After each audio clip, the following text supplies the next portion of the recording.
Hello kids! Ngayong araw ay ating pag-aaralan ang iba't ibang uri ng mga gulay sa Filipino at sa English. Maaari niyo akong sundan at sabayan sa pagbabasa ng mga sumusunod na salita.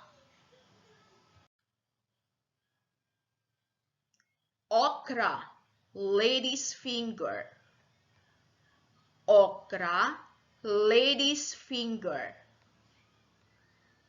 Sa Filipino, ito ay nagsisimula sa letrang O, na ang tunog ay O. O. Sa Ingles, ito ay nagsisimula sa L, na ang tunog ay L. L. Kalabasa, squash. Kalabasa, squash. Sa Filipino, ito ay nagsisimula sa letrang K na ang tunog ay K. K. Sa Ingles, ito ay nagsisimula sa letrang S na ang tunog ay sh. Sh. Ahas lang, snake gourd. Ahas lang, snake gourd. Sa Filipino, ito ay nagsisimula sa letrang A na ang tunog ay A. A. Sa Ingles, ito ay nagsisimula sa letrang S na ang tunog ay sh. Sh. Upo, battle gourd. Upo, battle gourd. Sa Filipino, ito ay nagsisimula sa letrang U na ang tunog ay U. U. Sa Ingles, ito ay nagsisimula sa letrang B na ang tunog ay B. B. Ampalaya, bitter gourd. Ampalaya, bitter gourd. Sa Filipino, ito ay nagsisimula sa letrang A na ang tunog ay A. A. Sa Ingles, ito ay nagsisimula sa letrang B na ang tunog ay B. B. Patola, sponge gourd. Patola, sponge gourd. Sa Filipino, ito ay nagsisimula sa letrang P na ang tunog ay P. Sa Ingles, ito ay nagsisimula sa letrang S na ang tunog ay S. S. Gisantes, peas. Gisantes, peas. Sa Filipino, ito ay nagsisimula sa letrang G na ang tunog ay G. G. Sa Ingles, ito ay nagsisimula sa letrang P na ang tunog ay P. P. Bataw, lima bean. Bataw, lima bean. Sa Filipino, ito ay nagsisimula sa letrang B na ang tunog ay B. B. Sa Ingles, ito ay nagsisimula sa letrang L na ang tunog ay L. L. Patani, kidney bean. Patani, kidney bean. Sa Filipino, ito ay nagsisimula sa letrang P na ang tunog ay P. P. Sa Ingles, ito ay nagsisimula sa letrang K na ang tunog ay K. K. Sigarilyas, winged bean. Sigarilyas, winged bean. Sa Filipino, ito ay nagsisimula sa letrang S na ang tunog ay sh. Sh.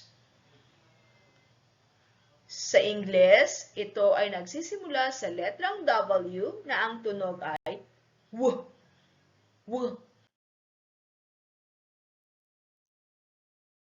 Kangkong, Ipomea aquatica. Kangkong, Ipomea aquatica. Sa Filipino, ito ay nagsisimula sa letrang K na ang tunog ay K. K. Sa Ingles, ito ay nagsisimula sa letrang I na ang tunog ay I. I.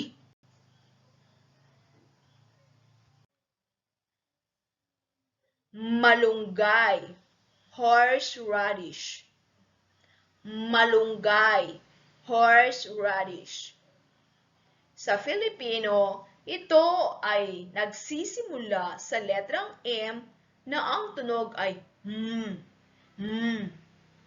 Sa Ingles, ito ay nagsisimula sa letrang H na ang tunog ay Alugbati, Malabar spinach. Alugbati, Malabar spinach.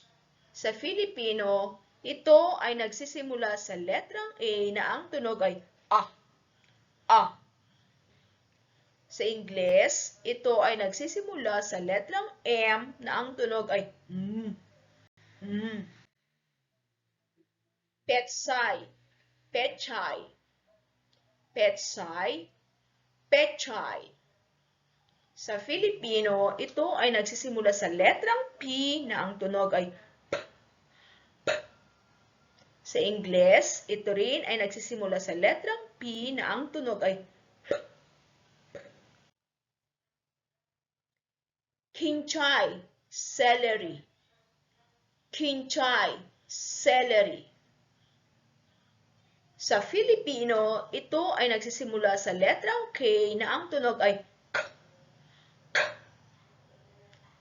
Sa Ingles, ito ay nagsisimula sa letrang C na ang tunog ay sh. Sh. Repolyo, cabbage. Repolyo, cabbage. Sa Filipino, ito ay nagsisimula sa letrang R na ang tunog ay R. R. Sa Ingles, ito ay nagsisimula sa letrang C na ang tunog ay K. K. Labanos, radish. Labanos, radish. Sa Filipino, ito ay nagsisimula sa letrang L na ang tunog ay O. O. Sa Ingles, ito ay nagsisimula sa letrang R na ang tunog ay R. R. Carrot, carrot. Carrot, carrot. Sa Filipino, ito ay nagsisimula sa letrang K na ang tunog ay K. K. Sa Ingles, ito naman ay nagsisimula sa letrang C na ang tunog ay K. K. Litsugas, lettuce. Litsugas, lettuce. Sa Filipino, ito ay nagsisimula sa letrang L na ang tunog ay U. U. Gayun din sa Ingles, ito ay nagsisimula sa letrang L na ang tunog ay U. U.